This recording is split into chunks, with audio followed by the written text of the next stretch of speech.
తక్కువ సంపాదించే వారికన్నా తక్కువగా పొదుపు చేసేవారే ఆర్థికంగా ఎక్కువ ఇబ్బంది పడతారు. నోరు జారే ముందు జాగ్రత్త. మనుషులే కాదు, మాటలు కూడా జీవించే ఉంటాయి. జీవితంలో ఆనందాన్ని అందించి ఒక తలుపు మూసుకుంటే మరో తలుపు తెరుచుకుంటుంది. కానీ మీరు మాత్రం ఆ మూసిన తలుపు వైపే చూస్తూ మీకోసం తెరిచిన తలుపును చూడకుండా వదిలేస్తారు. మిమ్మల్ని తక్కువ చేసి మాట్లాడే చోట ఎక్కువసేపు ఉండకూడదు. ఎలాగైనా బ్రతకాలి అనుకోవటం జీవితం కాదు, ఇలాగే బ్రతకాలి అనుకోవటమే జీవితం.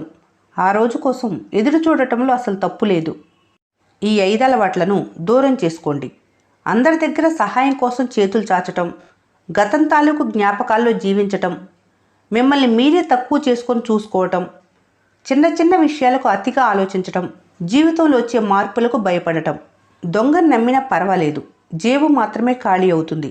ఇక్కడ మాటలు అక్కడ, అక్కడ మాటలు ఇక్కడ చెప్పేవారిని జీవితంలో నమ్మకండి.